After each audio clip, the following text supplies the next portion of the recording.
उन रिश्तों में जो रिश्ते सच्चाई की अपेक्षा अच्छाई पर आधारित होते हैं,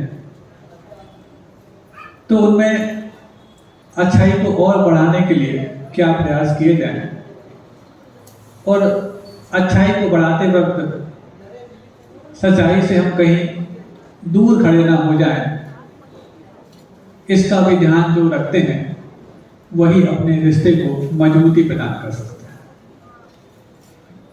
अच्छाई के आधार पर रिश्ते बनते हैं जब, तो बहुत दिन तक टिक पाना उनके वश की बात नहीं।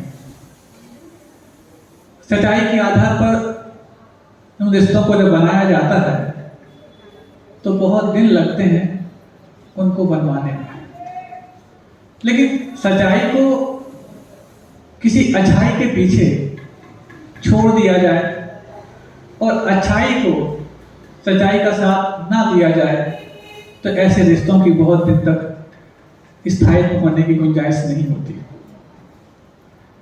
ऐसे ही वो माता पिता और बच्चों का रिश्ता, किस प्रकार से उनको हम पल्लवित करते हैं, पुष्पित करते हैं, और कैसे हमारे जीवन में वो रिश्ता जिसको मातृत्व बोला जाता है और वो रिश्ता जिसको पितृत्व बोला जाता है कारगर साबित हो पाता है। विगत दिनों में इनमें चर्चा अपन करते हुए आए। बहुत सारी चीजें जब उनको हम संजीदगी से अपने जीवन में जोड़ करके दिखाते हैं, क्योंकि जोड़ना इसलिए आवश्यक हो जाता है कि वो चीजें सिखाने से सीख जाते होते तो बहुत आसान है, लेकिन जब वो दिखाने से सब कुछ सीख रहे होते हैं तो दिखाना पहले अपने अंदर आसान तरीके से आना चाहिए। अब कल बहुत सारी बातें अपन ने समझी कि कहाँ पर वो परवरिश में चूक हो जाती है, कहाँ पर हम रिश्तों की उन बुनियाद को हिलाकर रख देते हैं जिस बुनियाद को बार बार हमने मजबूती प्रदान करने का मानस बनाया। अब कुछ ऐसी बातें भी होती हैं जब माँ अपने चाहे बेटे की परवरिश कर रही हो, चाहे वो बिटिया की परवरिश कर रही हो, दोनों की परवरिश करते वक्त उसके अंदर एक बात तो होती है, बेटा हो तो होनहार हो और बेटी हो तो कुछ ना कुछ ऐसा करके दिखाए जिसमें लक्ष्मी, सरस्वती और जो कुछ भी और सीता और अन्य जो नारियां होती हैं जो सत्यों के रूप में व्याख्यात हुई हैं, उन सब में भी इसका नाम आ पाए। प्रयास तो करते हैं, और सिर्फ प्रयास ही सज्जनों का होता वैसा नहीं।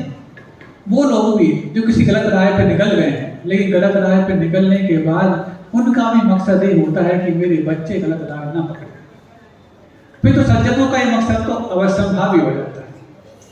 अब उनको और क्या सिखाया जाए, तो उठते बैठते वक्त क्या सिखाना है तब तो अपन समझ रहे हैं, लेकिन भोजन करते वक्त भी उनके पास कुछ ऐसी चीजें अवश्य होनी चाहिए जिन चीजों के जीवन में उतरने से उनके भोजन को गले से उतरना बाद में संभव हो, लेकिन संस्कारों को गले लगाना पहले संभव हो। एक सिंपल सी बात, क्योंकि उठते बैठते भागते दौड़ते समय बचाने की जब जिद होती है तो पहला सा एक कुछ नहीं, जिसको बोलते ना रोटी में पापड़ रखा, गोल गोल किया और पकड़ा दिया, क्योंकि ना आपके पास समय है और ना बच्चे के पास प्रॉपर भूख है। तो चलते फिरते भागते वक्त जब उन्होंने शुरुआत में खाना सीख लिया होता है, तो बड़े होने के बाद तो उनको ये सीख उस भोज में अवश्य मिलती जिसका नाम है गिद्ध भोज। और फिर आप उनको सिखाओ कि नहीं, कुछ चीजों में तो बैठ के काम करना चाहिए, भोजन को बैठकर करना चाहिए, पानी को भी बैठकर पीना चाहिए, ये सब बातें आती हैं। तो एक सिंपल सा लॉजिक को देते हैं कि यदि भोजन पानी को बैठ के करना चाहिए तो फिर सबसे पहले तो साधुओं को बैठ के करना चाहिए। ये तर्क उनके अंदर उठता है, और ये तर्क उनके अंदर जब उठता है तो वो उठता तब है जब आप उनको बार बार एक स्थान पर बैठकर खाने की हिदायत देते हैं और कहते हैं कि बैठकर नहीं खाओगे तो आपका स्वास्थ्य खराब हो जाएगा, बैठकर नहीं खाओगे तो आपकी एकाग्रता नहीं बन पाएगी, बैठकर नहीं खाओगे तो आपके जीवन में बहुत कुछ चीजें और अनैतिक आने लग जाएंगी। तो वो कहते हैं कि नहीं, साधु खा खाते हैं, और फिर यदि थोड़ा सा उनने उस आयुर्वेद को और पढ़ लिया हो तो आयुर्वेद का सिद्धांत तो फिर साधुओं के जीवन में लागू नहीं होता, ऐसा वो तर्क करने लग जाते हैं। तो आज सबसे पहले उन साधुओं की बात मैं कर लूं, जिन साधुओं का भोजन खड़े होकर के होता है, क्या उनके जीवन में आयुर्वेद का सिद्धांत लागू नहीं होता? अब पहली बात तो ये कि बैठकर क्यों खाना और खड़े होकर क्यों नहीं खाना, और आयुर्वेद के सिद्धांत के अनुसार ये नियमावली क्यों बनाई गई है। बैठकर खाने का उद्देश्य है कि चलते फिरते ना खाओ,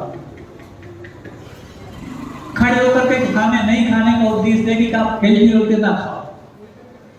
अब आयुर्वेद ये बोलता है कि जब आप बैठकर खाते होते हैं और बैठ करके भी सबसे पहले वो आसन, जो आसन आपके पेट पर ब्लड सर्कुलेशन सबसे ज्यादा कर सकता है, इसको पुराने लोग जिनको आप बहुत ऑर्थोडॉक्स मानते हैं, तकियादोशी मानते हैं, वो बैठे नहीं खाते थे। कैसे खाते थे? कई बार आपने देखा हो, वो गुरु बैठ जाते हैं, बैठ लिया, पैर आगे कर लिए, उन्हीं पैरों पर थाली रख ली, उन्हीं में सामने कुछ लगा लिया। बुंदेलखंड के संस्कार हैं, और क्योंकि आप लोग सब बुंदेलखंडी हो तो कभी ना कभी आपने देखा होगा 10-50 साल पहले, आज ये देखने को नहीं मिलेगा।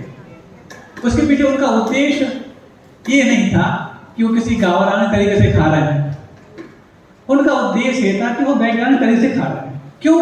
जिस समय आप अपने पूरे पैरों को फोल्ड कर लिया करते हैं तो पूरा ब्लड सर्कुलेशन जो पैरों की ओर होना चाहिए तो वो पेट तक होने लग जाता है, तो पाचन सर्वाधिक उस समय होता है। ऐसा नहीं कर पा रहे, मान लो ऐसा बैठने में आपको कुछ भद्दा लगता है तो फिर आप बैठ करके खा सकते हैं, पालथी मार करके, अथवा पद्मासन से, हाँ वज्रासन से बैठ के मत खाना, खाने के बाद वही बैठ जाना आदि आदि।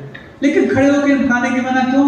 चलते फिरते यदि आप खाएंगे तो आपका ब्लड सर्कुलेशन पैरों की ओर होगा, और पैरों की ओर होगा तो पाचन आपका प्रॉपर नहीं हो पाएगा। जब पाचन प्रॉपर नहीं होगा तो रस, रुधिर, मांस, मज्जा, अस्थि, मज्जा, सूत्र आदि जो सात धातुएं बनती हैं तो उससे आपको एनर्जी नहीं मिल पाएगी। ये उसके पीछे तर्क होता है। तो फिर महाराज जी, साधु लोग जो खड़े होकर खाते हैं उनके पीछे क्या आयुर्वेद का सिद्धांत लागू नहीं होता? बिल्कुल लागू होता है, और वो आयुर्वेद के सिद्धांत को कहीं विरोध करके नहीं खाते। तो अभी तो आपने बता दिया बैठ के खाना चाहिए, और आप लोग तो बिल्कुल खड़े होकर बिल्कुल बैठ के दब है जब खाना बंद कर देते हैं। और यहाँ पर बोला जाता है कि बैठ के खाओ, फिर उसके बाद थोड़ा बहुत चल करके दिखाओ। तो बात सही कहाँ है? तो आयुर्वेद का पूरा सिद्धांत साधुओं के खड़े होकर के भोजन करने में लागू होता है। कैसे लागू होता है? वो आप जैसे चलते फिरते हिलते डुलते नहीं खाते, वो एक स्थान पे खड़े होकर खाते हैं और पैर एक बार जमा लिए, जिनको समपाद बोला जाता है, आदम जमा लिए तो फिर उसके बाद उसको उठाते नहीं। अब शुरुआत में भले ही वो ब्लड का सर्कुलेशन पैरों की ओर जाएगा, लेकिन एक स्थान पे जमे खड़े हुए हैं तो वो धीरे धीरे करके ऊपर की ओर बढ़ेगा, और जब तक उनका थोड़ा सा वो बाहर होता है तब तक उसका सप्लाई पूरा पेट की ओर बढ़ने लग जाएगा। तो हिलने डुलने नहीं के कारण वो उनका ब्लड सर्कुलेशन पेट की ओर होता है और पूरा का पूरा पाचन में वो सहयोग करता है। चलते फिरते खाएंगे, यहाँ वहाँ उठाते हुए खाएंगे, अपने यहाँ से घसीटते हुए खाएंगे, घसीटते हुए खाते हैं हमारा छीना झपटी तो हो ही जाती है। जब बहुत बड़ा पांडाल हो और भीड़ जब समा नहीं रही हो, सबको अंतों की चिंता हो, तो अंतों की कहते हैं, बाद में कितना करते भगवान जाने, करते रहते हैं। तो वहां पर छीना झपटी में तो कुछ भी लाए, कुछ भी किए, कैसे भी किए, और उसको बोला जाता है बफे। बफे का मतलब समझते? नहीं समझते? एक बफर होता ना, बफर हो गया, एक आता बफर गिलास, क्या होता है? बहुत कॉम्पैक्ट हो जाता है। मतलब जब आप एक किसी स्थान पर होकर बफे हो जाए, बफे ही बोला जाता है उसको, कुछ और भी बोला जाता है, वो आपकी भाषा में है, लेकिन हिंदी भाषा में चलता है उसको गिद्ध भोज, जहाँ पर छीना झपटी होती है। भोजन तो एक रहता है लेकिन झपटने वाले बहुत होते हैं, उसका नाम गिद्ध भोज। इसी प्रकार चलता रहता है आपका। तो वहां पर आयुर्वेद का सिद्धांत लागू नहीं होगा। दूसरी बात, खड़े होके तो, और फिर दूसरा एक और सिद्धांत कि भोजनांते विषमवारी, कि भोजन के अंत में जो जल पिया जाता है वो विष के समान हो जाता है। इसलिए भोजन के थोड़ा सा शुरुआत में ले लो, उसके बाद भोजन के बीच में मत लो, लास्ट में मत लो, थोड़ी देर बाद लो, ऐसा कहा जाता है। जबकि साधु तो शुरू में भी लेते, बीच में भी लेते, लास्ट में भी लेते, फिर तो पक्का है कि उनका पूरा जल वारी का जल जो है ना विष बन जाता होगा। है ना ये प्रश्न आपके मन में? क्योंकि कई बार आप अपने तर्क को पुष्ट करने के लिए साधुओं की जीवन शैली को भी अपने पक्ष में रखते हैं और फिर उसके माध्यम से उस कोट में अपनी उन बुराइयों को पकड़ते जाते हैं। तो सबसे पहले मैं साधुओं की जीवन शैली कहीं आयुर्वेद के सिद्धांत के अगेंस्ट नहीं, ये बताना चाहता हूँ। तो खड़े होके वाला समझ में आपको आ ही गया है। अब जो बार बार बीच में पानी लेते हैं उसका क्या मकसद है? और ऐसा पानी लेने से जो पानी विष बन जाता है, तो क्या साधु जो पानी लेते हैं वो विष नहीं बनता होगा क्या? नहीं बनता। तो क्या आयुर्वेद का सिद्धांत पक्षपात करता है? गृहस्थों के साथ कुछ अलग पक्षपात करता है और साधुओं के साथ कुछ अलग होता है? नहीं, पक्षपात नहीं करता, निष्पक्ष होता है। जो गर्म भोजन लेते हैं और ठंडा पानी पीते हैं उनके लिए सिद्धांत है कि नहीं, भोजन के बीच में और भोजन के अंत में आप पानी ना पिए। लेकिन जो भोजन तो सामान्य टेम्परेचर का लें, क्योंकि एकदम गर्म तो आप ले ही नहीं पाओगे, पहले आप शोधन करोगे, उसके पहले बन चुका होगा, फिर शोधन करोगे, फिर ठंडा करोगे, फिर उसके बाद जो भी तब तक वो नॉर्मल टेम्परेचर आ चुका होता है। लेकिन पानी गर्म लेते हैं तो इस समय ये सिद्धांत लागू नहीं होता। जैसे आप लोग भी अपने भोजन में भले ही पानी ना लें, लेकिन गरम गरम चीज लेते नहीं लेते? जैसे सूप ले लिया, तो सूप क्या है? गरम पानी ऐसे तो है, तो वो आपके भोजन का हिस्सा माना जाता है, ना कि वो पानी का हिस्सा माना जाता है। ऐसे ही जब गर्म पानी लेते हैं और सामान्य टेम्परेचर का भोजन लेते हैं तो वो भोजन का हिस्सा बन जाता है, ना कि भोजन गर्म लेने के बाद जो पानी पीते हैं वो जहर के समान बन जाता है। तो आयुर्वेद के दोनों सिद्धांत, भले मुनियों की चर्या खड़ों की भोजन करने की होती है और बीच बीच में पानी लेने की होती है, तो आयुर्वेद के सिद्धांत से कहीं उनकी चर्या बाधित नहीं होती है। अब ये वाली बात समझ में आ गई, तो फिर ये तर्क अब आपके बच्चों के मन में नहीं उठना चाहिए कि साधु तो ऐसा करते हैं, आप साधु जैसा करके दिखा दो, आपको ये पूरी छूट मिल जाएगी खड़े होकर खाने की और बीच बीच में पानी पीने की। लेकिन जब तक आप ऐसा नहीं कर पाते तब तक आप उनकी इस चर्या को अपने तर्क में, अपनी कोट में शामिल ना करें। दूसरा, फिर छोटी छोटी बातें और भी होती हैं, इन बातों को लेकर के उनके अंदर वो संस्कार डालने के प्रयास आप लोग करते तो हैं, लेकिन उनके मन में बहुत ऐसे वैज्ञानिक लोगों के माध्यम से थोपे गए वो षड्यंत्र आपके अंदर भर करके बोलते हैं। कैसे? अब चूंकि ये विषय सार्वजनिक रूप पर, सार्वजनिक मंच से बोलने लायक है कि नहीं लेंगे, लेकिन इसको सांकेतिक रूप से मैं बोल सकता हूं। उन विशेष दिनों का ध्यान रखना। क्या उन विशेष दिनों का ध्यान रखने की हिदायत बचपन से दी जाती है? कितना दी जाती है? और दी जाती है तो क्या स्वयं पालन की जाती है? भले ही आप डॉक्टर्स के, वैज्ञानिकों के तमाम तर्क देते हो, और कई सारी ऐसी मूवी भी बन गई हैं जो इन सबको कुरीतियां और रूढ़ियां मानती है। मूवी का नाम आपको मालूम है, मैं इस मंच से बोलना नहीं चाहता। और इस कुरीति कह करके यदि वो आपसे इससे वंचित कर रहे हैं, तो मेरे पास ऐसे कई सारे लेखों के प्रमाण हैं जो डॉक्टर्स के भी हैं, वैज्ञानिकों के भी हैं, और इतने तर्क सम्मत हैं कि एक भी प्रमाण आपकी इन सब कुरीतियों को कहने के ऊपर भारी पड़ जाएगा। लेकिन इसको पहले आपको बताने के लिए, पहले आप स्वयं अपने बच्चों को बताने के पहले पालन करते हैं कि नहीं करते, इस चीज के तैयार हैं। सारे वैज्ञानिक प्रमाण हैं, और जिन्होंने इसका पालन नहीं किया उसके दुष्परिणाम किस तरीके से आए हैं, घटनाओं को यदि आप समझ लेंगे, वो सुन लेंगे, क्योंकि इसको बोलना मैं मुनासिब नहीं समझता, उसको आप पढ़ लेना, रखे हुए वो लेख। यदि आप उनको पढ़ लेंगे तो फिर आप हैरान हो जाएंगे कि इतने दुष्परिणाम भी सामने आते हैं। अरे आप लोग क्या कितने दिन का पालन कर पाओगे? ऐसे ऐसे देश हैं जो 7-7 दिन तक चेहरा दिखाना भी मुनासिब नहीं समझते। आपको लगता है इस चीज की बहुत ज्यादा व्यवस्था और रूढ़िवादिता से भारत में चलती है।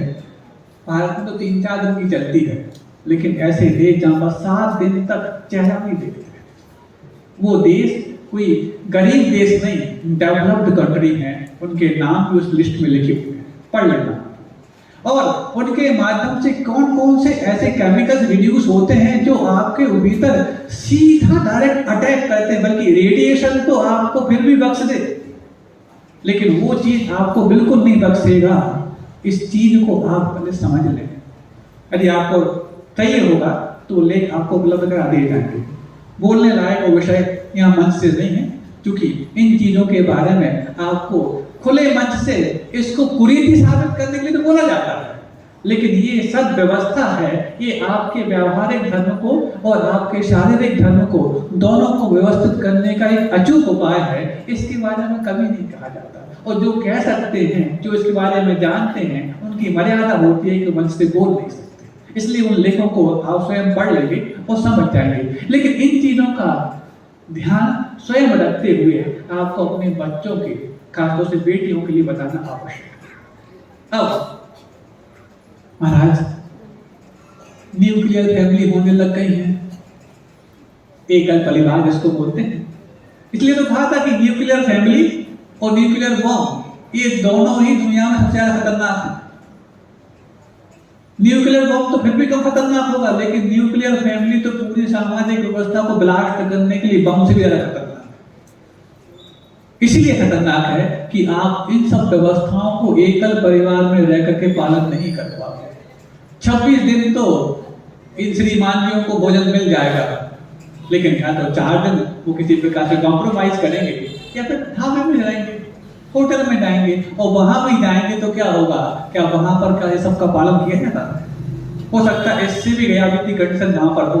आपको शायद विषय सुन करके जो लोगों को ये सब चीजें बर्दाश्त नहीं होती, बुरा भी लग सकता है, लेकिन बुरा लगे चाहे अच्छा लगे, यहाँ पर ये किसी प्रकार से सोचा नहीं जाता। लेकिन इन सब चीजों के बारे में आपको बताना आवश्यक है। खासतौर से आरिकाएं, ब्रह्मचारी दीदियां ये सब आपको बताती रहती हैं, और नहीं बता पाए ना तो आप उनको और अच्छे से समझ सकते हैं।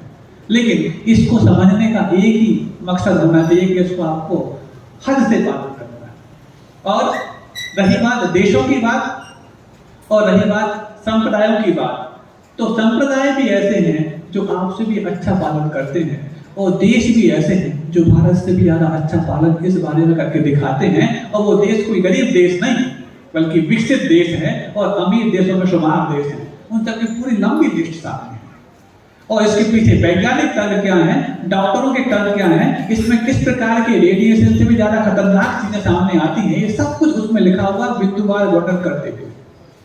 अब जब ये बता दिया जाता है तो अपने उस बिटिया को ये भी बताएं कि हम इनका पालन इसलिए करते हैं क्योंकि इसका पालन करने से हमारे संयुक्त परिवार की रीढ़ भी अच्छे से बनती है, और एक संयुक्त परिवार में आपको जाना है, इसके लिए हम आपको तैयार भी कर रहे हैं। क्यों? हम यहाँ पालन करवा देंगे, लेकिन यदि आप उनको, यदि हम किसी छोटी फैमिली के बारे में सोच रहे हैं कि आपको वहाँ विदा कर देंगे, तो छोटी फैमिली में भले आपने यहाँ तैयार किया और पालन किया है, वहाँ तो आप पालन कर नहीं पाओगे। इसलिए हम आपको ज्वाइंट फैमिली देख रहे हैं।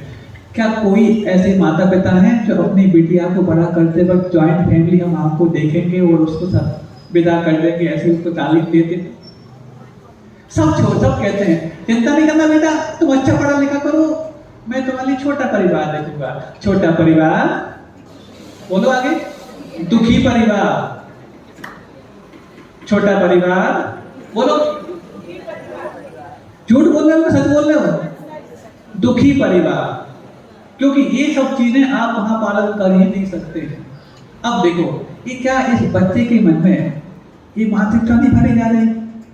देखो, जहां तक संभव है सासू और ससुर तो मिल सकते हैं, लेकिन चाचा ससुर, देरानी जेठानी, चाची, बुआ, ये सब के अंदर से तो नहीं फंसाऊंगी मैं, तो बस ज्यादा से ज्यादा, और ज्यादा हुआ तो जॉब वाला छोड़ दूंगी, उसके बाद तो और तुम्हारा पति। ये बीज कौन से बोए गए? ये जुड़ाव के बीज नहीं, ये बिखराव के बीज बोए गए। जब शुरुआत से ही आपने अपनी बिटिया के मन में बिखराव के बीज बो दिए हैं, तो उनके वृक्ष और उनके फल क्या जुड़ाव के लग सकते हैं? कौन माता पिता है जो अपने बच्ची को ये ना कहता हो कि हम तुम्हें छोटा परिवार नहीं देखेंगे? है किसी का साहस जो अपनी बिटिया को बोल पाए कि तुम्हें हम संयुक्त परिवार देखेंगे, जहां पर मामा, बुआ, चाचा, चाची, फूफी सब कुछ होंगे, और उन सब के बीच में आपको लेकर के कई ऐसे परवरिश के हाथ मिलेंगे जो परवरिश तुम से मुझे यहाँ करने में छूट गई है, वो परवरिश वो जाके कर लेंगे। लेकिन यहाँ तो हम दे नहीं पाए, क्योंकि तुम्हें स्कूल और कॉलेज में जाकर के वहाँ, उसके बाद बचे हुए टाइम में कोचिंग में जाने के बाद, और उसके बाद तुम्हें बचे हुए टाइम में असाइनमेंट, प्रोजेक्ट तैयार करने में समय निकाल दिया। अब रही बात, तुम्हें जाना है न्यूक्लियर फैमिली में, और वहां तो ये टाइम ही नहीं है कि आपके अंदर ये संस्कार बोल। क्या किया आपने? ऐसे ही बच्चों को बड़ा करना और खिला खिला करके सबको तैयार कर देना, ये मनुष्यों को नहीं पशुओं को भी आता है। क्योंकि वो पशु भी अपने बच्चों को खिलाने पिलाने लायक पूरी व्यवस्था कर देते हैं जब तक कि वो खुद खाने पीने लायक नहीं बन जाते। इतना यदि आपने किया है तो अपने बच्चे से न्याय किया है कि अन्याय किया है? बात समझ में आ रही है? और जो बच्चियां बड़ी हो गई, इनको जो चीज नहीं मिल पाई है, वो भी ये बात समझ लें, वो भी एक बात समझ लें कि आपके मन में ये चल रहा है कि आपको छोटा परिवार मिलने वाला, आपको एक जॉब वाला मिलने वाला है, तो आप अपने अंदर बिखराव के बीज वो करके वहां जा रहे हैं। और जब आपको कुटुंब सहन नहीं होता, पहले कुटुंब से उस परिवार को अलग करने की भावना आपके अंदर आई, उस परिवार से माता पिता को अलग करने की भावना आपके अंदर आई, और जब बिखराव के बीज तक जारी ही हैं तो फिर आप दोनों भी एक नहीं रह पाओगे, क्योंकि बिखराव उस हद तक होगा जिस हद तक आप अकेले नहीं रह जाते। पहले आपने एकल परिवार को अपने दिमाग में बिठाया है और बाद में जाके आप एकल रहने वाले हैं, पक्की आपने पूरी व्यवस्था कर डाली, फिर आप बर्दाश्त कर पाओगे? कितने माता पिता हैं? क्या आप अपनी बिटिया को अपने घर में रख करके अपने से दूर रहती तो बर्दाश्त कर पाते? तो फिर उस दूसरे घर में जाकर के वो अपने पति से अपने माता पिता को दूर कर दे कि इस चीज की पूरे इंतजाम कैसे कर सकते हो? और जब आपकी ही बहू आपके बेटे के ऊपर हावी होकर के आपसे दूर करती है, तो फिर उस समय आपकी बात समझ में नहीं आती कि मेरी बेटी वहां ये काम करेगी तो कितना बड़ा अन्याय ढालेगी। नहीं, जॉब वाला, और जॉब वालों को छुट्टियां मिलती कितनी है? दिवाली पे 2 दिन की, रक्षाबंधन पे तो ऑप्शनल है, क्योंकि रक्षाबंधन की अब क्या बात है, अब तो रक्षा एक दूसरे की करने वाले हैं, बहनों की रक्षा और भाई की रक्षा तो गए, बस एक वो गीत दिखा दिया रेशम की डोरी से और ये सब कुछ की डेरी से बांधा है और रिश्ता बांधा, हो गया रक्षाबंधन। एक गाना गाने का रिश्ता रक्षाबंधन का हो जाता है, तो काय को एक दिन खराब करें वहां पर? रिश्तों के प्रति ऐसी आपकी बेरहम नहीं, कहां रिश्तों को निभाने के अंदर आपकी भाव पैदा करेगी? क्या ये बात सच नहीं है क्या? और इन सब बातों को सुन करके यदि आपको लगता है कि आपके अंदर की कोई बारीक चीजों को यहाँ पर समीक्षा के रूप में सामने लाया जा रहा है, तो इस समीक्षा के बाद आपकी अगली प्रतीक्षा क्या होनी चाहिए? क्या इन संस्कारों को वापस जोड़ पाएंगे आप? ये बिखराव के बीज आप क्यों बोना चाहते हैं? और ये बिखराव के बीज सिर्फ मान आपको उस डिवोर्स तक मिल जाएंगे, उसके बाद आप कितने भी बार हो सकता है आपके पुरुष से दोबारा तक मिल जाए, लेकिन वहां पर भी बिखराव के बीज लागू रहेंगे, क्योंकि बीज जो बो दिया गया है जब तक उसको अंकुरित होने से रोका नहीं जाएगा तब तक वो बार बार अंकुरित होता रहेगा और फिर आपको वैसे फल देता रहेगा।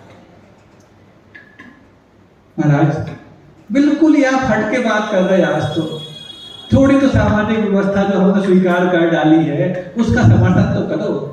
यदि ये सामाजिक व्यवस्था होती तो समर्थन में क्यों नहीं करता? लेकिन ये तो जंगली व्यवस्था है, जबकि जंगल में भी इस प्रकार की व्यवस्थाओं को स्वीकार किया जाता है।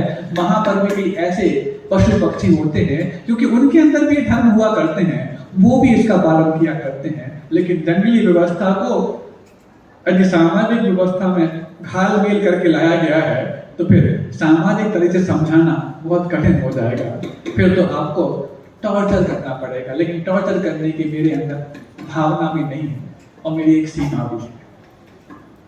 अब इतना हो गया तो अब इन चीजों के बाद फिर आती है बात जॉब की।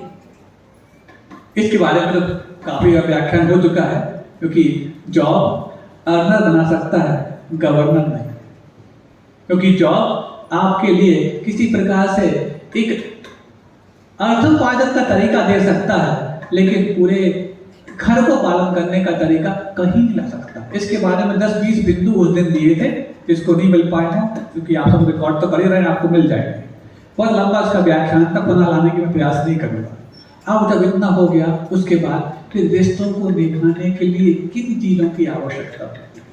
तो रिश्तों के निभाने के लिए यदि आपको किसी सकारात्मक सोच की आवश्यकता पड़े तो रिश्तों के बारे में सकारात्मक सोच सिर्फ इतनी सी होती है कि आप अपने रिश्तेदार के प्रति अपेक्षा शून्य हो जाओ। अपेक्षा को रख करके यदि आप रिश्ते निभाना चाहते हैं तो फिर जब तक अपेक्षा पूरी होगी तब तक तो संभव है, उसके बाद टूटना निश्चित है। लेकिन हम अपने कर्तव्यों को करते हुए, कर्तव्यों को निभाते हुए भी अपेक्षा शून्य हो जाए तो कर्तव्यों को करने का और देने का सुख आपके जीवन में सतत आपको प्रोत्साहित करता रहेगा और सकारात्मक बनाता रहेगा। और यदि ऐसा नहीं कर पाते हैं और अपेक्षा रख ली, आप सामने वाले को मेरी अपेक्षाओं की पूर्ति कर रहे हैं, आपने सामने वाले की 100 में से 99 अपेक्षाओं की पूर्ति कर दी और यदि एक पूरी नहीं कर पाए तो वो ये नहीं कहेगा कि आपने 99 पूरी कर दी है, आप एक क्यों पूरी नहीं कर पाए, इस चीज को लेकर के बेखराब हो जाएगा। और ये हम अपने स्वयं के भावों से उसके अंदर ये भाव प्रभाव के रूप में डाल रहे होते हैं। हम स्वयं चाहते हैं कि हम अपेक्षा शून्य ना बने और सामने वाले से अपेक्षा करते हैं कि सामने वाला अपेक्षा शून्य हो जाए। कहां तक संभव है? क्योंकि ये सब आदतें होती हैं, चाहे वो कॉम्प्रोमाइज की हो, चाहे वो कमिटमेंट की हो, चाहे वो कॉन्फिडेंस की हो, चाहे वो कंपटीशन की हो। ये सारी आदतें हमें लगता है किसी एक क्षेत्र में पैदा हुई हैं, लेकिन वो क्षेत्र तो एक निमित्त है, पैदा इस दिल में होती है। और ये दिल वाला जहां पर भी लेकर के जाता है वहां पर उस आदत से अपने आप को मजबूर। अभी सब तो बात हो गई, लेकिन उसके बाद अपने बेटा हो या बेटी हो, सिर्फ बात बेटियों को टारगेट नहीं करना चाहता है, अब बेटों की ओर भी लौटता है। क्योंकि फिर जब बेटियों की बात ज्यादा होने लग जाती है तो लोग समझते हैं उस तरफ चला गया पूरा बेटा, हम आज फ्री है कब से करें। लेकिन अब इनकी बात भी ले आए।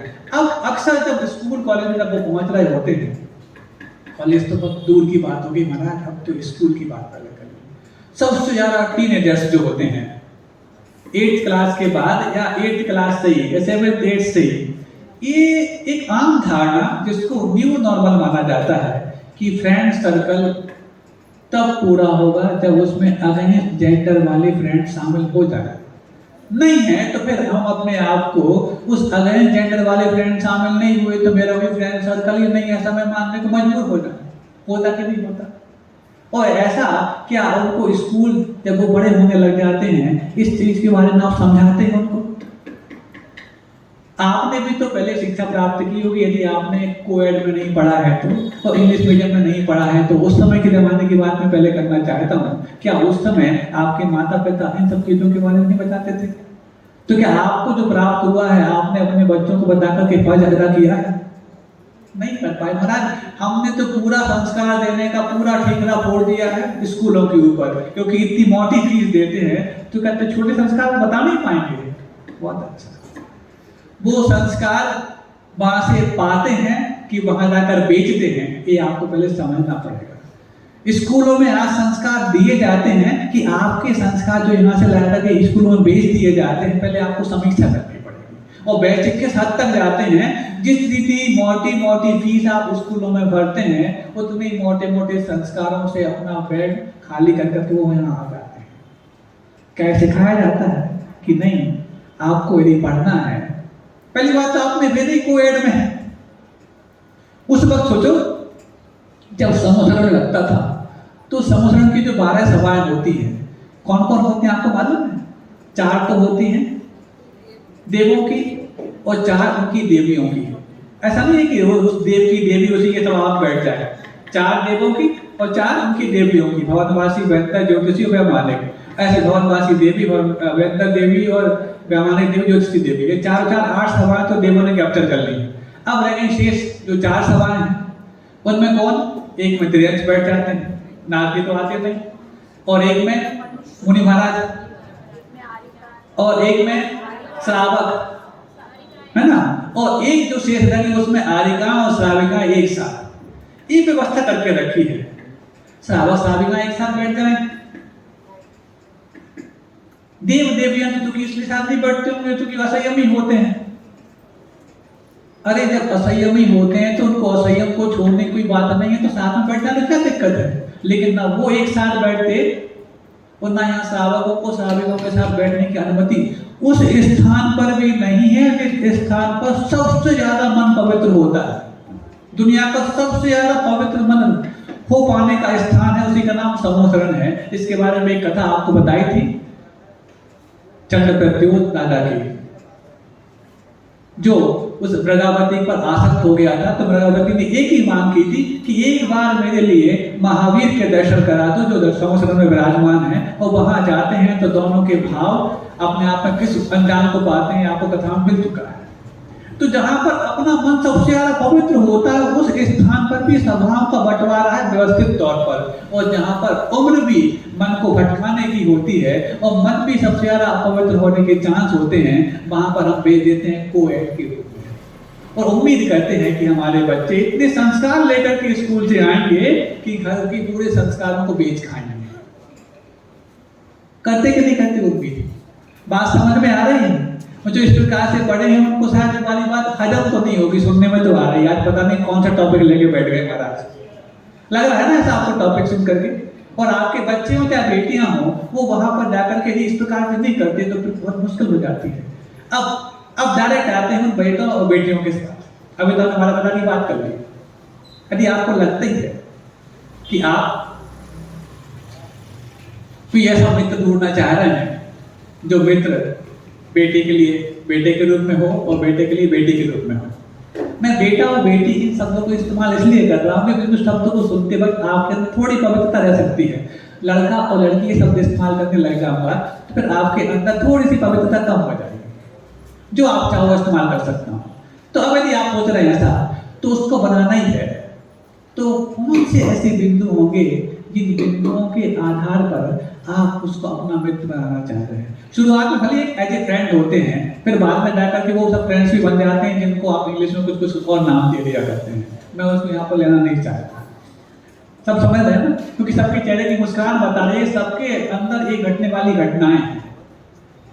और यदि आपको लगता है कि आप सामने वाले के बड़े पैकेज से प्रभावित होकर के उसको मित्र बनाना चाह रहे हैं, या रिच फैमिली का वो है अथवा वो है, दोनों समझ सकते, इनके लिए वो उनके लिए वो, इसलिए आप बनाना चाह रहे हैं, तो ये आपके रिश्ते का मजबूत आधार नहीं हो सकता। दूसरा, यदि आप उसकी बात करने की स्टाइल पर फिदा हो रहे हैं, हाँ अक्सर तो सिर्फ बात करने पे फिदा हो जाते हैं, भगवान जाने बात बने या ना बने, लेकिन बात करना तो अच्छा, तब तुम जाके घंटों बात कर पाते हैं। खुला खुला बोल रहा है क्या? थोड़ा सा और संकीर्ण करें। नहीं महाराज इतना तो बोलना आवश्यक नहीं, तुम समझ नहीं पाएंगे आप क्या कहना चाह रहे हैं। उस विषय में हमने संकेत में बोल दिया, लेकिन इस विषय में थोड़ा बोल सकते हैं। अब यदि उसकी बात करने की इच्छा पर यदि आप मर रहे हैं, मरना सब नहीं अच्छा नहीं, समझ में आने रही मतलब आपके चेहरे की मुस्कान बता रही है कि आप इन चीजों पर ज्यादा ध्यान रखते होंगे। तो यदि इस पे यदि आप कर रहे हैं तो जीवन में बात करने से बात नहीं बनती, जीवन में बात करने से बात नहीं बनती, क्योंकि राजनीति और प्रेम इनमें सब कुछ जायज होता है। समझ में बात आ रही है? राजनीति और प्रेम इसमें सब कुछ जायज होता है। आज बहुत अच्छा कहा जाए, हो सकता है आप कुछ वायदों से बहुत प्रभावित हो गए हों, वो वायदे सिर्फ आपके सामने ऐसे बताए जाएंगे और उनका पूरा करना भी बताया जाएगा, लेकिन सिर्फ आपके सामने। उसके बाद उसके जीवन में कितने वादे तोड़े जाते हैं, क्या उसकी उस पर्सनल लाइफ में आप झांक के देखते हैं? हो सकता है आप उसकी बॉडी फिटनेस को देखकर प्रभावित हो रहे हैं। हाँ, सबके अपने अपने तरीके होते हैं, कोई किसी के विचारों को देख के प्रभावित होता है, कोई आचार को देख के होता है, कोई हेयर स्टाइल को देख करके होता है, कोई उसके एक्टिंग को देख करके होता है। अब एक्टिंग को देख कर प्रभावित हो रहे हैं, तो जब एक्टर ही एक जीवन में कई सारी फिल्मों में कई सारे किरदार निभा देता है, तो एक्टिंग को देखकर प्रभावित होने वाला व्यक्ति आपके जीवन में एक्टर कितने किरदार निभा पाएगा आपको पता होना चाहिए। हाँ, इसमें ये मैं सोचूंगा कि यदि एक्टिंग की फील्ड में आगे जा रहा है तो उसकी क्रिटिसाइज यहाँ पर की जा रही है, ये तो बात तो सामान्य सी बात है, आपके सामने बताई जा रही है। फिर उसके बाद हो सकता है आप कुछ और क्या एक्टिंग के देख करके, उसकी बॉडी फिटनेस को देख करके, उसकी हो सकता बात करने की स्टाइल को देख करके, उसके बालों को पूरा करने के जिम्मे को देख करके, हो सकता है उसके अच्छे पैकेज को देख करके, ये सारे आपके रिश्तों को निभाने का मजबूत कसौटी नहीं बन सकते। तो भाई किसको देख करके करें? पहली बात तो बोलते ना, practice and experience makes a man perfect. Practice तो आप कर रहे हो, लेकिन एक्सपीरियंस कहां से लाओगे? यदि आपको अपने जीवन में कई बार अपना विवाह करने का एक्सपीरियंस है, तब तो आप एक्सपीरियंस होल्डर हैं। नहीं है तो इतने बड़े जोखिम वाले काम में आप उनसे इतने बड़े जोखिम वाले काम में आप उनसे जो आपके एक्सपीरियंस होल्डर हैं उनसे सलाह लें। एक छोटा सा बिजनेस चालू करते हो, शुरुआत की है, तो उस बिजनेस के एक्सपीरियंस होल्डर के पास जाकर ट्रेनिंग लेते सिर्फ पढ़ करके आके यहाँ पर बैठने लग जाओ तो हो गया क्या? ऐसे बहुत से पढ़े हुए हैं, पढ़े भी, लेकिन वहां पर किसी एक्सपीरियंस होल्डर सलाह लेते हैं। अरे वो दुकान यदि हमने खोली नहीं भी चल पाई तो हमारे वहां पे बदलने के चांस हैं, लेकिन ये जो हमने जोखिम लिया और नहीं चल पाया, बदलने के चांस जब खत्म हो जाएंगे और वहां पर बिना किसी एक्सपीरियंस होल्डर सलाह लेकर के हम आगे बढ़ जाएं। हो सकता है कुछ इस प्रकार के रिश्ते जो स्वयं तय किए गए हैं वो अच्छे से चलते भी हों। मैं एकांत से इसका विरोध नहीं करना चाह रहा, लेकिन आपके पास गारंटी हो तब तो कोई बात नहीं। 10% चल गए मान लो, लेकिन 90% ऐसे रिश्तों की कितनी जीवन में गारंटी होती है? गारंटी की वारंटी भगवान कहते हैं। अब वारंटी और गारंटी में क्या अंतर है आप सब समझते हैं। चीज वापस हो जाए तो वारंटी, और चीज टिक जाए तो गारंटी। इतना ही ना, अब टिक जाए तो बात समझ में आती, वापस इसकी गुंजाइश होती नहीं यहाँ पर। ये बहुत ऐसे होते हैं, क्योंकि ये आप अपने बच्चों की परवरिश करते वक्त यदि उनके लिए बता रहे हैं, क्योंकि स्कूल में जाकर के तो इसके विपरीत ही मिलने वाला। भले ही आपके जीवन में इस प्रकार के प्रसंग आए हो और उनका आपने एक्सपीरियंस लिया हो, लेकिन उसके बावजूद भी शायद आप ये चाहते होंगे कि नहीं हमारा बेटा अथवा बेटी एक इज्जतदार घराने से और एक अपने रिश्तों को निभाने वाले परिवार से जुड़े। चाहते नहीं चाहते? चाहते हैं तो इस चीज की आपको हिदायत बचपन से देनी पड़ेगी। फिर आपको ये मित्र बनाते वक्त ये भी देखना पड़ेगा कि उसको बनाने के बाद जब उसको जीवन साथी बनाया जाएगा तो क्या किसी साधु को एक रास प्रदान करने का अधिकार मेरे पास बच पाएगा? क्या फर्क पड़ता है? हमारा जीवन बहुत दे लिया मेरे साधु को, हाँ उसके बाकी बात से जीवन में नहीं भी दे पाए तो देने के लिए बहुत बड़ी आफत तो सामने ला रखी है, पूरे जीवन उसको खिलाएंगे। उसको खिलाने से बिल तो बढ़ जाएगा, पुण्य नहीं बढ़ पाएगा। और साधु को एक गिलास प्रदान करने से पुण्य कितना बढ़ता है हमें नहीं मालूम। ये तो आप लोग शायद 9:30 बजे तक खड़े होते हैं तभी पता लगता होगा, वो तो आप लोग ही जानो। और जब उस समय साधु नहीं आ पाते तो कैसा लगता है? 1 2 3 4 5 6 7 8 9 और 10वें साधु भी यदि बाजू वाले चौके में थम जाते हैं तो ऐसा लगता है जैसे मैं धड़कने थम गया। उस वक्त उस चीज की कीमत समझ में आती है, लेकिन उस चीज की कीमत उस समय आपको समझ में आती है जब आप अपना मित्र बना रहे होते हैं। इतने आप उस चीज के लिए बेताब होते हैं, तो जिसके ऊपर बेताब हो रहे हैं उसके लिए अपने दिमाग में ये ताप दे पाते हैं कि हम किसको मित्र बना रहे हैं। मैं उन 10% लोगों की बात नहीं कह रहा हूं जिनके रिश्ते अच्छे से चल रहे हैं, मैं उन 90% लोगों की बात में पहले कहना चाह रहा हूं, क्योंकि हो सकता है कुछ लोग यहाँ पे ऐसे भी हों जिनके रिश्ते अच्छे चले होंगे, लेकिन उनका उदाहरण लेकर के यदि आप अपने जीवन में जोखिम लेने के लिए आगे बढ़ गए हैं। कुछ लोग तो ऐसे भी होते हैं जो व्यापार करने में नंबर 2 के व्यापार में भी आगे बढ़ जाते हैं, लेकिन जो सुकून का व्यापार करने वाले होते हैं वो तो ये सोचते हैं कि सेफ हो, सुकून वाला हो, अच्छी अर्निंग भी हो। तो उस व्यापार के लिए किस प्रकार के तरीके अपनाते हैं आपको समझना है। अब उसके बाद ये हो गया महाराज, और कितना बताना चाहते हो? इतने में समझ गए हम बहुत समझदार हैं, थोड़ा और सुन लो। सुनना है नहीं सुनना है महाराज? बहुत सुनना है, ये तो बिल्कुल हमारे जीवन में घटने वाली घटनाएं हो रही हैं, लेकिन ये इन लोगों को मित्र बनाते पर सीखना है। और आपको अपने बच्चों की परवरिश करते वक्त इन छोटी छोटी चीजों को स्कूल से जब लौट करके आते हैं उस समय अवश्य सिखाना है, क्योंकि इनको नहीं सिखाने के बाद ही परिणाम ऐसा आता। अब देखो, अंतिम बात कर लें, आप लोग की बात कर लें। फिर भी यदि आपको लगता है सब चीजों को जानते हुए रिस्क लेना चाहते हैं, क्योंकि नो रिस्क नो गेन ये आपको पढ़ा रखा है कि यदि जोखिम लोगे तभी तो आपको लाभ होगा। और यदि आप जोखिम नहीं लेना चाहते तो फिर आप ऑर्थोडॉक्स बन जाओगे। तो चलो जोखिम फिर भी लेना चाहते हो। अब यदि आपके घर में, इसको अंता मत लेना, क्योंकि बात एक आम बात की जा रही है, कोई स्पेशल केस हो तो उसके लिए क्रिटिसाइज करना मेरा उद्देश्य नहीं है। आम बात की जा रही है, आप हैं, आपके घर में मतलब बहन है, या बहन बड़ी है और छोटा भाई है, तो यदि वो एक दूसरे का ध्यान रख रहे हैं कि गलत राय करना जा रहे हैं, तो क्या उनका हैंडसेट सप्ताह में एक आध बार या दिन में एक आध बार चेक नहीं किया जाता कि किससे बात कर रहा है या किससे बात कर रही है? करते कि नहीं करते?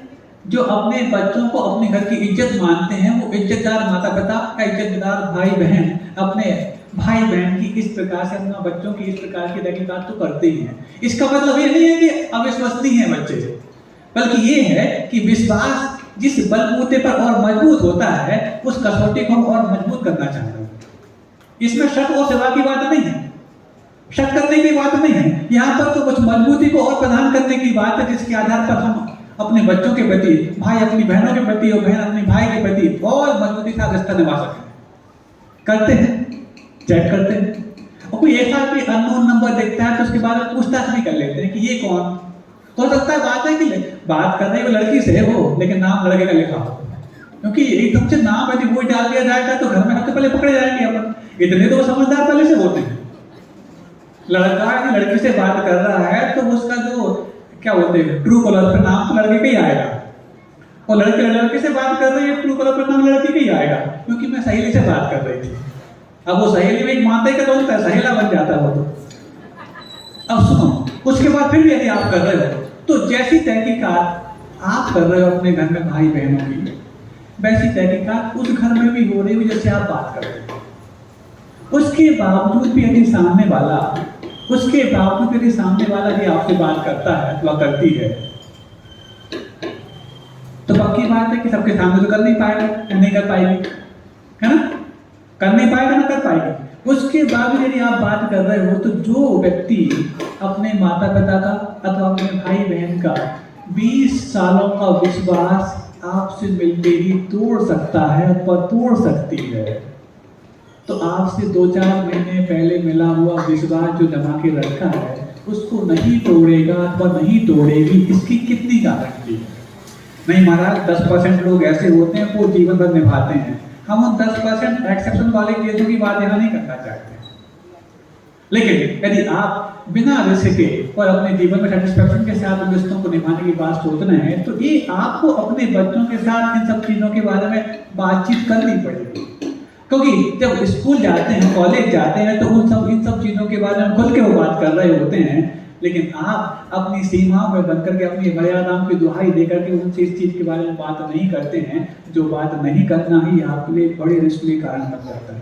तो ऐसा जो अपने माता पिता का 20 साल का विश्वास तोड़ सकता है व्यक्ति, वो आपका 20 महीनों का विश्वास निभाएगा, क्या गारंटी है? तो जब आपके उस अविश्वसनीयता के आधार पर ही जब रिश्तों की कसौटी तैयार हुई है, तो विश्वास का पात्र बनेगा, क्या गारंटी? ऐसे विश्वासघाती से अथवा अपने विश्वासघातनी से यदि आपको रिश्तों की उम्मीद कर रहे हैं, क्योंकि यदि उसको विश्वास की यदि कुछ फिक्र होती तो सबसे पहले जिन्होंने बड़ा करने में 20 साल खपाए हैं, उनका विश्वास पहले निभाता या निभाती। लेकिन आप ऐसे विश्वासघाती और विश्वासघातनी पर कैसा विश्वास कर लेते हैं, इसके पीछे ये तो 5-7 कारण बताए कि या तो एक्टिंग को देख करके, या बॉडी फिटनेस को देख करके, या फिर हेयर स्टाइल को देख करके, या उसकी वेयरिंग को देख करके, या किसी प्रकार से उसकी बात करने की स्टाइल को देख करके, अथवा बातों को निभाने की चीजों को देख करके, ये विश्वास के आधार नहीं हो सकते। कोई एकांत व्यक्ति सफल हो गया हो, उसका पुण्य है इस जीवन का भी और पूर्व जीवन का, लेकिन यदि आपके पास अपने पुण्य की कोई प्रतिहार ना हो तो अनावश्यक रिस्क बोल नहीं लाया जाए। इसमें तो उन्हीं को इस काम का जिम्मा सौंपा जाए जो उसमें अनुभवी हैं, और यदि आप अनुभवी बन जाए तो फिर नेक्स्ट टारगेट आप स्वयं अपना ले सकते हैं। और अभी तो आप अनुभवी हैं नहीं, क्योंकि पहली बार आप शादी करने जा रहे हैं, तुम्हारी कितने बार की जाती है, मतलब कहना कैसे पड़ेगा ना, बात समझ में आ रही है? ये सब चीजें आपको अपने बच्चों के साथ खुल करके मतलब आप जिस भी भाषा में समझा सकते हैं उस भाषा में समझा करके उनको तैयार करना पड़ेगा। नहीं तो फिर ये मत सोचना अब तुम्हारी सब कुछ चलता है, समाज सब स्वीकार करने लग गई है, लेकिन समाज स्वीकार करने लगी, स्वीकार करने के पहले उसने कितने पापड़ बेले हैं ये भी आप देख लें।